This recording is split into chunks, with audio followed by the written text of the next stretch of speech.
Tenemos a Lucas Figueroa, que él es becario del CONICET, docente de la Escuela de Política de Gobierno de la UNSAM y miembro del área de Ambiente y Política de la UNSAM, Universidad Nacional de San Martín, mi universidad. ¿Cómo estás, Lucas? Hola, muchas gracias. ¿Cómo están? No, de nada. Mira, con lo que acabamos de decir, ¿quién más acorde para hablar del tema que vos, me parece, ¿no? Bueno, tengo altas las expectativas entonces. Sí, tenemos muy ahí. altas. Puedo estar a la altura ahora. Esperemos. Sí, Esperemos que sí. vas a estar, tranqui. Lucas, primero, bueno, esto que decíamos un poco en la apertura, siendo que el 95%, ¿no?, de estos incendios son intencionales, que se repiten, ¿no?, que hay dos proyectos de ley también tratándose, como la ley de humedales y la ley de control del fuego, ¿por qué se repiten y qué podemos hacer para que no se repitan? Por lo menos, ¿qué puede hacer la clase dirigente realmente para que no se repitan? Bueno, ahí, antes que nada, una aclaración. Ahí se difundió mucho el dato de que el 95% de los incendios son intencionales. Y ahí me gustaría aclarar que en realidad hay un dato que no está desagregado que tiene que ver con que si bien gran parte de los incendios son intencionales, también hay una buena parte de ese 95% que no es la intención propia del incendio, sino que tiene que ver con actividades de negligencia. Por ejemplo, no sé, un mal manejo de desechos forestales, ¿sí? Que por ejemplo, no sé, ramas caídas, que bueno, pues se prenden fuego como para eliminar ese material, y a través de un mal manejo eso deriva en un incendio. Entonces, ahí ese 95% que está dicho que son intencionales, en realidad son causas directamente vinculadas con el accionar de las personas. Pero no todos son intencionales, si bien la mayor parte de estos sí lo son. Claro, como que es una persona que prendió fuego a algo, por eso se dice intencional, pero que no necesariamente quiere prender fuego a una hectárea, digamos. Claro, no necesariamente tiene la intención de prender fuego y de generar un incendio, por ejemplo, con una intención de la expansión de la frontera ganadera o agrícola, por ejemplo. Claro. Y después, bueno, la pregunta era ¿qué se podía hacer de la clase dirigente? Bueno, ahí ustedes me mencionaban que hay estos dos proyectos que están en discusión. Me parece que, bueno, uno de ellos es el proyecto de ley de lo que es la gestión integral de humedales.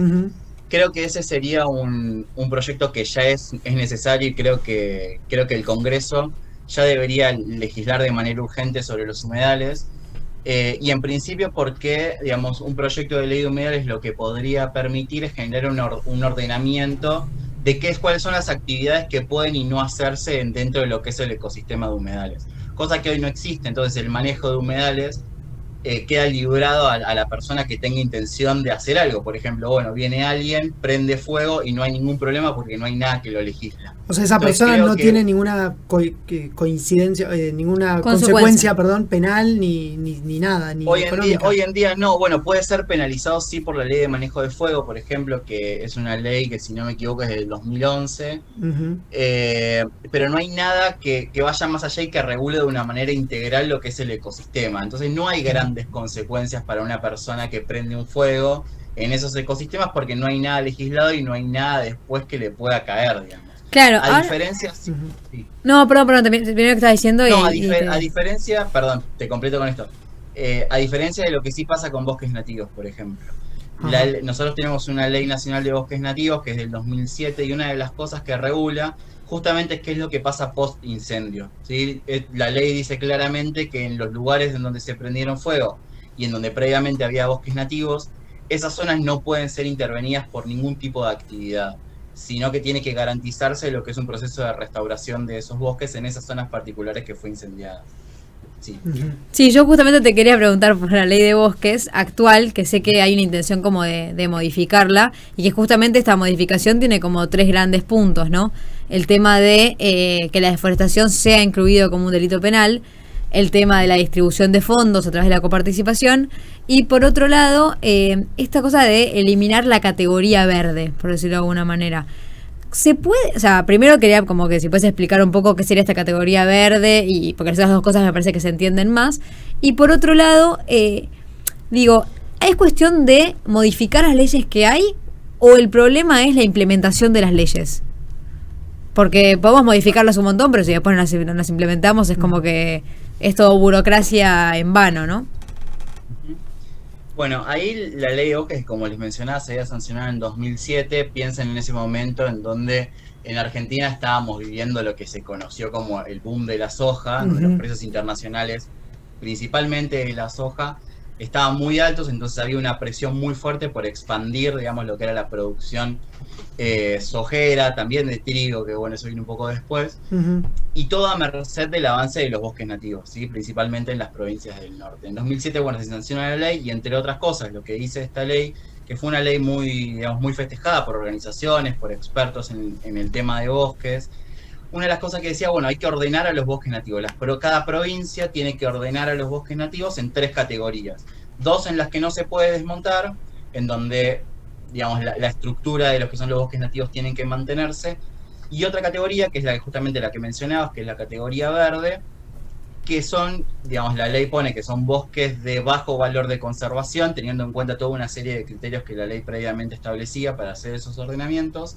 Lo que permitía justamente, o lo que permite en realidad la categoría verde, es que se pueda, digamos, desmontar en esas zonas, pero previamente tienen que haber distintos trámites, digamos, que tiene que hacer la persona que solicita un cambio de uso de suelo, justamente son los desmontes, que principalmente son un estudio de impacto ambiental y por otro lado la convocatoria de una audiencia pública en donde se presente ese proyecto ante la ciudadanía involucrada. Justamente parte de los argumentos que hay en el intento de modificación de la ley de bosques es eliminar el verde porque avala, según entienden quienes están proponiendo la modificación, avala la deforestación. El verde en su momento fue puesto justamente en un término de negociaciones con los representantes, senadores y diputados de provincias que representaban a las provincias que se veían directamente involucradas y afectadas por el avance de la ley de bosques, ¿no? Sin embargo, digamos, el problema de la deforestación en Argentina no se detiene nada más en lo que pasa en la categoría verde, porque si bien en la categoría verde hubo claramente deforestación, autorizadas como no autorizadas, la deforestación se mantuvo en las 3 categorías de conservación, tanto en las que no se puede desmontar como en las que sí se puede. Dicho esto, también me gustaría decir que a pesar de que la deforestación se mantuvo en Argentina, la tasa de deforestación, digamos que es ese porcentaje de bosques que se fue perdiendo en todo el país, viene en descenso justamente desde la sanción de la ley de bosques y principalmente desde la sanción de las leyes provinciales de lo que se denominaron, como les mencionaba, los ordenamientos territoriales.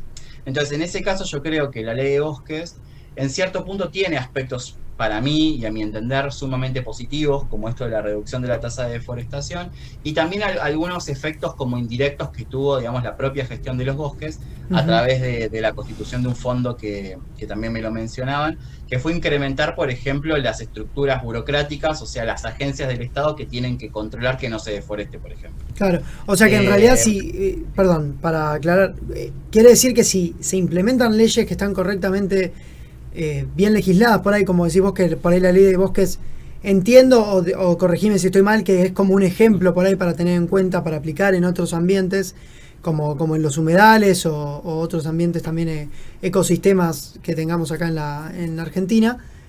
Si está bien legislado, tiene un impacto real en el medio ambiente, no es solamente papelerío, digamos, o no sé, papelitos para mostrarte que estamos haciendo algo para el medio ambiente, pero en realidad no sigue todo igual, como que realmente tiene consecuencias.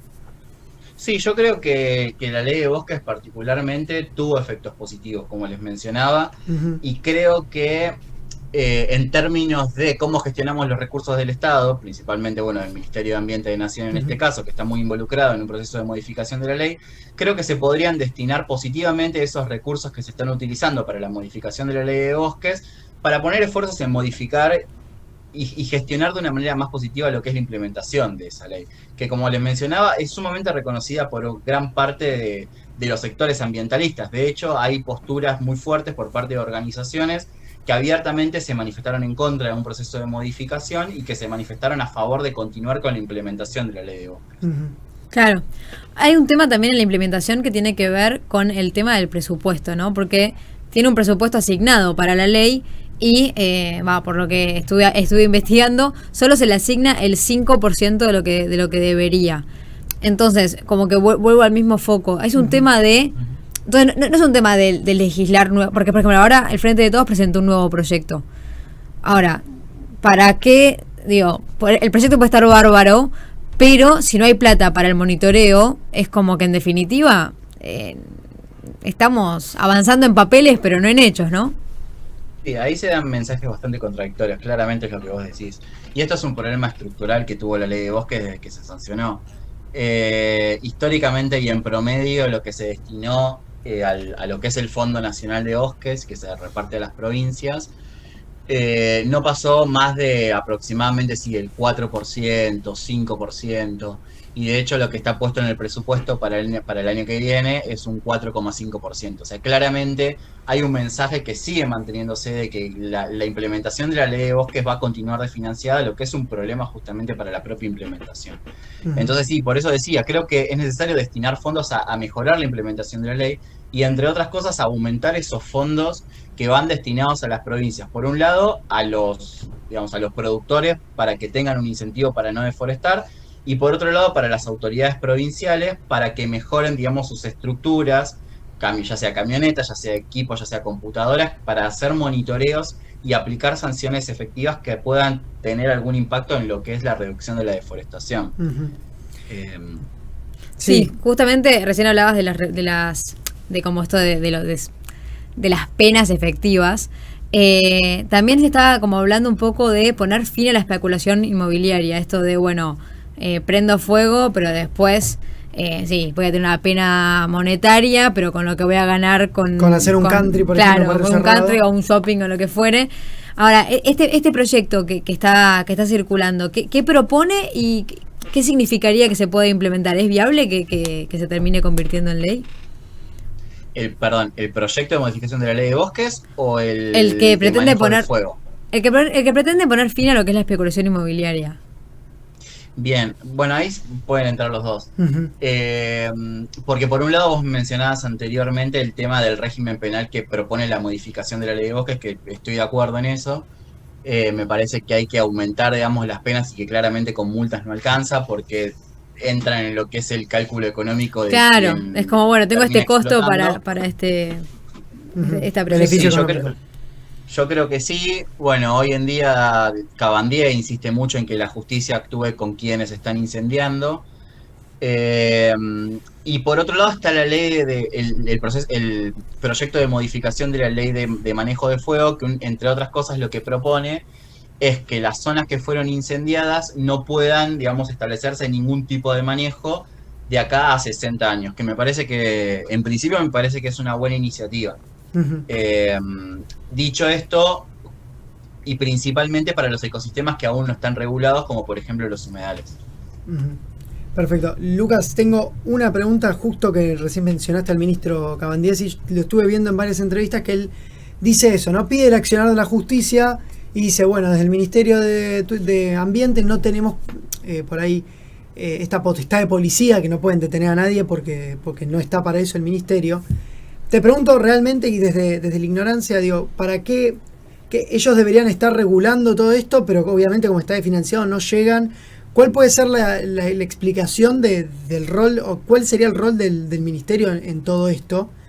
Y por ahí si hubo un mal accionar o no, sino que hay una desfinanciación. No, bueno, en principio el rol que tiene el ministerio, en parte me parece que es positivo. Por ejemplo, bueno, brindar ya sea aviones, ya sea brigadistas para combatir el fuego, eso me parece que es una de las potestades que tiene el Ministerio de Ambiente. Dicho esto, también es necesario entender cómo, digamos, que la distribución de competencias y de qué es lo que puede hacer el Estado Nacional a través del Ministerio de Ambiente en este caso, digamos, no puede involucrarse de manera directa en las provincias, porque las provincias son las que manejan, digamos, cómo se gestionan los recursos naturales. Claro. Que eso genera, ¿no?, algunos problemas de gestión en cuanto a que unas provincias hacen unas cosas y otras provincias hacen otras. Y creo que el Ministerio de Ambiente, bueno, desde Cabandier, parte de lo que se podría hacer es, bueno, gestionar o intentar presionar para que los fondos que tiene el Ministerio de Ambiente sean un poco más elevados. También, digamos, creo que caerle a Cabandier o caerle a la gestión de ambiente también quizás es una visión, no sé bien cómo decirlo, pero teniendo en cuenta que es necesario que la política de Estado en Argentina, lo ambiental, empiece a tener un rol fundamental y se empiece a poner en las discusiones, por ejemplo, sobre modos de desarrollo, porque cuando hablamos de lo ambiental no dejamos de hablar de modos de desarrollo. Y los procesos, por ejemplo, como les mencionaba, bueno, incendios para expandir la frontera agropecuaria, todo está extremadamente vinculado con lo que son los modos de desarrollo. en donde históricamente quienes los definieron fueron ya sea el Ministro de Economía, Ministerio de Producción, Ministerio de Agricultura o Agroindustria, en donde ambiente nunca tuvo un rol en donde se sentó a la mesa a igualdad de condiciones contra esos ministerios que son los que definen la política del modelo de desarrollo en Argentina. Entonces creo que una de las cosas necesarias que tiene que ocurrir y que espero que ocurran con el correr del tiempo y con la presión de la ciudadanía sobre todo, es que Ambiente se empieza a sentar en esas mesas a discutir los modos de desarrollo y a incorporar la variable ambiental en cómo se tiene que discutir una política de crecimiento y de desarrollo económico sustentable para los próximos años en Argentina. Perfecto, Lucas, quedó clarísimo. No, mi intención obviamente no era caerle al ministerio, sino entender realmente cuál era su rol en esto, digo, para también llevar esa tranquilidad. Muchos dicen, ay, para el Ministerio de Ambiente está para enseñar, que en un momento se decía que me parecía patético, está para enseñar reciclaje en las escuelas. No, está para muchísimo más. Por suerte la juventud está en eso, y eso te iba a preguntar, el rol de, cada vez son muchos, o somos muchos los jóvenes que estamos más interesados por el tema medioambiental, que estamos militando esas causas, que salimos a la calle, que tenemos, y ya lo ambiental no es más un tema de extra que por ahí se pueden dar como el lujo de hablar grandes potencias mundiales, sino que también países del tercer mundo como nosotros tenemos que tener en cuenta una agenda de medio ambiente, porque si no, no vamos a tener futuro, o el futuro que vamos a tener va a ser horrendo. ¿Te crees que por lo menos desde el gobierno, no sino en general, se le da bolilla a este tema? No al ambiente, ¿no? Si se le da real participación a los jóvenes en este lugar, o simplemente se le dan lugares como más para foto. Más para foto. No, bueno, históricamente no. Históricamente no, claramente el movimiento activo de jóvenes reclamando por una presencia activa en política pública es bastante reciente también. Sí. Y creo que en este último tiempo empezaron a tener un rol bastante protagónico, tal vez y creo claramente no por incidencia directa de los intereses propios de quienes nos gobiernan, sino por dar cuenta de esto que mencionabas vos. Bueno, nosotros somos los jóvenes, nosotros somos las generaciones futuras a las cuales están afectando estos modelos de desarrollo, en lo cual la variable ambiental no fue incorporada. Entonces creo que, sumamente positivo, creo yo, a mi entender, fue el surgimiento, entre otras organizaciones de jóvenes, Jóvenes por el Clima, que tuvo una incidencia muy fuerte en lo que fue la sanción de la Ley de Cambio Climático, que se sancionó el año pasado acá en Argentina. La emergencia climática, sí. ¿O no? Sí, Estás hablando de eso, ¿no? Entonces creo que sí, que la emergencia de los jóvenes hace que los propios jóvenes se instalen en lo que son las discusiones de política pública cotidiana. Bueno, en el último acto de Alberto Fernández, en donde difundieron algunas de las políticas que desde el Ministerio de Ambiente y desde el gobierno se piensan encauzar, bueno, ahí había algunas agrupaciones de jóvenes que participaron y que tomaron la palabra, lo que me parece un hecho político significativo en términos de la imagen que eso significa. Yo espero que lo que decías vos, que no quede solo en la imagen, y que la participación pública, ya sea de los jóvenes, pero no necesariamente solamente los jóvenes, empiece a ser mucho más activa y se tengan en cuenta distintas visiones que están involucradas dentro de lo que es la cuestión ambiental. Lucas, yo tenía dos últimas preguntas para hacerte. La primera cortita, recién Juani hablaba un poco de este mal llamado, como esto que se llama, el ministerio es para educar sobre reciclaje y demás. Yo creo que claramente no va por ahí, estamos todos de acuerdo que es mucho más amplio, pero sí hay una mala educación respecto a esto, o sea, como hay un punto ahí. En estas catástrofes de que está el país incendiado y hay un 95% que es intencional, ese 95%, ¿es 100% como mala leche, por decirlo de alguna manera? O sea, de gente que, listo, yo lo hago por un beneficio económico, o hay gente que está contribuyendo a la catástrofe desde la ignorancia. Esto que, no sé, suma el problema, pero por estar haciendo cosas mal que capaz no sabe que están mal. Sí, yo creo que es parte de las dos, y se combinan las dos generando un combo bastante nocivo para lo que es el ambiente, fomentando el cambio climático y demás. Yo creo que en ese sentido sí, y eso es transversal también a todos los gobiernos, a todas las provincias en donde no hay una política activa de educación ambiental, y en donde sí creo que es necesario que, digamos, lo que es educación ambiental empiece a ser obligatorio, ya sea para las escuelas, obligatorio para los funcionarios públicos también, en donde, digamos, realmente lo ambiental empieza a mirarse de una manera transversal a lo que es tanto la gestión pública como también cómo eso se difunde a la sociedad. Justamente, bueno, para evitar, entre otras cosas, lo que creo que muy bien mencionás vos, esto de, bueno, cómo podemos evitar los incendios que no son intencionales, pero que sí son provocados por personas que no tienen en cuenta cómo debe ser un manejo que pueda evitar, digamos, la generación de, entre otras cosas, un incendio forestal. Y ahora sí, la última, y con esto, ojalá no sea tan desalentadora para cerrar, pero bueno, espero que haya una respuesta no tan lapidaria. Digo, antes el país estaba prendiendo fuego y no nos estábamos enterando. Hoy es un tema que está en la agenda pública, es un tema que está en los medios, es un tema que se conoce, es un tema del que se habla. ¿Por qué no frena? ¿No frena porque ya estamos jugados o no frena porque se está haciendo las cosas mal? No, yo creo que no frenan porque voy a ser optimista, entonces. Así no terminamos tan abajo porque... Claro, no frenan porque para mí que son procesos largos, que necesitan un anclaje fuerte en lo transversal que es la sociedad, entre otras cosas, ¿no? Pero nada de la sociedad nace sin una política pública fomentada desde el Estado y desde quienes nos gobiernan. Yo creo que Argentina tiene leyes ambientales muy positivas, entre ellas, bueno, la ley de bosques, la ley de glaciares, la ley de cambio climático, la ley general del ambiente, tiene leyes muy positivas que creo yo que es necesario y creo que en combinación con estas demandas ciudadanas que están empezando y que emergieron fuertemente en estos últimos años, yo creo que podemos llegar a tener, digamos, en algún momento que lo ambiental empiece a sentarse en esa mesa chica en donde se discute realmente cuáles son los modelos de desarrollo económicos que van a guiar, entre otras cosas, que haya más o menos incendios. Entonces yo creo que teniendo una visión optimista e intentando tener una visión optimista, creo que a partir de un proceso que va a llevar tiempo, si la ciudadanía se mantiene activa, demandando políticas activas a quienes nos gobiernan, creo que lo ambiental, de vuelta, puede llegar a sentarse en esa mesa chica, que es fundamental para reducir,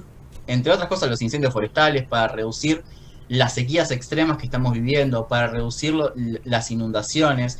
Y todo esto cierra, bueno, en que para reducir lo que nosotros estamos haciendo, para, digamos, dejar de reducir esos impactos que están teniendo nuestras actividades en potenciar lo que es el cambio climático. Entonces creo que, siendo positivos, espero que ese proceso de largo plazo pueda llegar a tener un punto en donde todos, digamos, empecemos a tener la mirada ambiental incorporada y a pensar nuestras actividades cotidianas, pero de vuelta es esencial, digamos, que esa mesa chica se siente y que esté lo ambiental incorporado para discutir estos modelos de desarrollo que son esenciales para la cuestión ambiental y del cambio climático. Bueno, Lucas, muchísimas gracias. La verdad que con eso nos queda clarísimo. Nosotros no somos del palo, pero queremos serlo. Es como desde nuestro lugar intentamos darle visibilidad a estos temas porque creemos que son súper importantes. Y personas como vos nos ayudan a entender mucho más. No solamente qué puede hacer desde el gobierno, sino también qué vamos a hacer nosotros desde nuestro lugar bastante más abajo. Como, bueno, desde casa. Claro, ¿Qué puede hacer el general de la población? Bueno, Lucas, muchísimas gracias por la nota. Clarísimo todo. Y sí, la verdad es que las expectativas fueron muy bien cumplidas, me parece. Sí, 100%. Buenísimo, quedo tranquilo. Entonces. Esperemos que podamos hablar pronto sobre temas un poco más optimistas, obviamente. Te mandamos un abrazo desde acá. Un abrazo. Ese fue Lucas Figueroa. Sí, en becario del CONICET y profesor en la UNSAM. La verdad que clarísimo. A mí me pasaba un poco con estos temas de los incendios, de decir como, le estamos dando visibilidad. ¿Tú viste que no te agarra un poco de impotencia? Como que esta cosa de... Antes no se sabía, no se hablaba del tema, entonces bueno, Argentina estaba en llamas, en silencio, por decirlo de alguna manera. Sí. Pero ahora que como que está... Igual, perdón, sí, ¿cuándo decís que estaba en llamas, en silencio? Te pregunto para... Y por ejemplo, al principio del conflicto, se empezó a prender fuego y al principio ya era grave. O sea, hubo un momento en el que fue grave y no estaba en los grandes medios. Sí, te entiendo. Y de repente cuando estalló y de repente se prendió fuego posta, estaban todos cubriendo lo de Australia y esto estaba empezando a pasar. Como que entonces me parece que hasta qué punto esto es lo que le preguntaba al final, iba justo por ese punto. Es como, estamos empezando a visibilizarlo, le estamos dando bola, pero sigue hasta las manos, como me agarra un poco de desesperación. Sí, yo veo y he escuchado testimonios de bomberos que están ahí dándolo todo, e incluso vi una foto muy tremenda de un animalito, no sé si era un cobayo o qué, que vivía en el bosque y estaba como desesperado, como agarrado al bombero, como con miedo, y esa es la imagen, ¿no? Porque atrás de eso hay vidas, digo, no es que hay pueblos evacuados, digo, no es una boludez. Por eso digo que para mí es el tema más importante. Es que para no mí, descartar realmente esto y el feminismo son dos cosas que para mí tienen que ser transversales a toda la sociedad. Entonces, por ejemplo, así como está la ley Micaela de género, debería haber tal cual, una ley y así como debería haber ESI, debería haber ambiente en el colegio. O sea, yo me siento súper ignorante del tema. Es como que trato de leer para estar más, para darle visibilidad a estos temas, pero es como, son temas que deberíamos haber aprendido desde chicos, como que mucho más allá del reciclaje, como se debería aprender de chicos cómo cuidar el medio ambiente, porque el cambio climático es jodido y está pasando, o sea, es grave. Totalmente. Pero bueno, vamos con un temita, ¿te parece? Me parece que lo mejor es que lo presentes vos. Lo hacemos cortito y después volvemos a el ¿Qué te hizo feliz esta semana? Así que, Juan Ignacio, ¿nos puedes deleitar? No, es el tuyo. Ah, el mío. Oh, sí. Sí, el de Viuda Ciega lo voy a presentar yo, carajo. Claro, este te tocó a vos. Con la coyuntura, vamos con el de Black Paint. Sí, el tuyo. El de TikTok. El TikTok. Por ahí empezó la canción y no sabes de dónde viene, pero escuchá el estribillo, que esta es How You Like That de Black Paint. Que viva el K-pop, loco, aguante.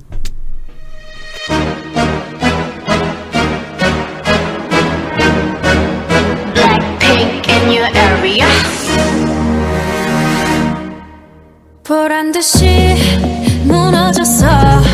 바닥을 뚫고 저 지하까지 엊그처럼 잡겠다고 저 높이 두 손을 뻗어봐도 다시 캄캄한 이곳에 light up the sky 네 두 눈을 보며 I kiss you bye 실컷 비웃어라 꼴 좋으니까